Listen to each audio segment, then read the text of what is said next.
മോനെ രംഗച്ചേട്ടൻ കാണിക്കുമെന്ന് പറഞ്ഞാൽ കാണിക്കും. കുറച്ച്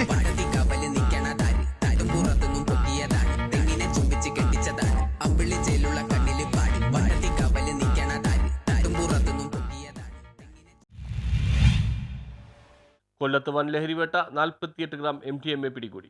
കൊല്ലം എക്സൈസ് റേഞ്ച് പരിധിയിൽ കേരളപുരത്ത് വൻ ലഹരിവേട്ട. ഇന്നോവ കാറിലും നിസാൻ സണ്ണി കാറിലും കടത്തുകയായിരുന്ന 48 gram MDMA Kollam range inspector P ശങ്കറിന്റെ നേതൃത്വത്തിലുള്ള ടീം പിടികൂടി. കേസിൽ ഒന്നാം പ്രതി വടക്കേവിള തട്ടാമല ത്രിവേണി ദേശത്ത് 12 മുറി നഗർ വീട്ടിൽ മുഹമ്മദ് അനീസ് എന്ന 25-കാരനും, രണ്ടാം പ്രതി വളത്തുങ്കൽ ദേശത്ത് സനോജ് മനസ്സിൽ വീട്ടിൽ മനോഹർ 35-ഉം, മൂന്നാം പ്രതി ഇരവിപുരം വാളത്തുങ്കൽ ദേശത്ത് ഹൈദരാലി നഗറിൽ 17 വെളിയിൽ പുത്തൻ വീട്ടിൽ ഷാനു എന്നറിയപ്പെടുന്ന ഷാനൂർ 31, നാലാം പ്രതി ഇരവിപുരം വളത്തുങ്കൽ ദേശത്ത് തവളയന്റ് അഴിക്കകത്ത് വീട്ടിൽ സൈദാലി 26 എന്നിവരാണ്. രണ്ടാം പ്രതി മനോഫർ സ്ഥലത്ത് നിന്ന് ഓടിപ്പോയതിനാൽ അറസ്റ്റ് ചെയ്തിട്ടില്ല. കൊല്ലം റേഞ്ച് ഇൻസ്പെക്ടർക്ക് കിട്ടിയ രഹസ്യവിവരത്തിന്റെ അടിസ്ഥാനത്തിൽ ബംഗളൂരിൽ നിന്നും MDMA വൻതോതിൽ വാങ്ങി കുണ്ടറ, കേരളപുരം, കരിക്കോട് ഭാഗങ്ങളിൽ കോളേജ് വിദ്യാർത്ഥികൾക്ക് നൽകുന്നതിനായി കൊണ്ടുവന്നപ്പോഴാണ് റേഞ്ച് പാർട്ടിയുടെ വലയിൽ ഇവർ വീണത്. മയക്കുമരുന്ന് വാങ്ങാനും വിൽക്കാനും വന്നവരെയാണ് പിടികൂടിയത്. ബംഗളൂരിൽ നിന്നാണ് പ്രതികൾ MDMA കടത്തിക്കൊണ്ടുവന്ന് കേരളപുരത്ത് വെച്ച് വിൽക്കുന്നതിനും വാങ്ങുന്നതിനും ഇടയിലാണ് പ്രതികൾ എക്സൈസിന്റെ പിടിയിലായത്. പ്രതികളുടെ 2 കാറുകളും എക്സൈസിന്റെ കസ്റ്റഡിയിലായിട്ടുണ്ട്.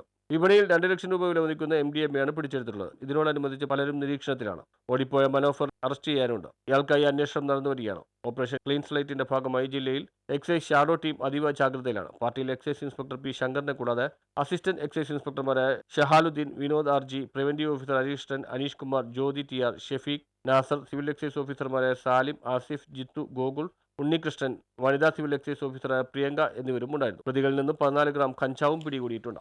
ന്യൂസ് ബ്യൂറോ, കൊല്ലം.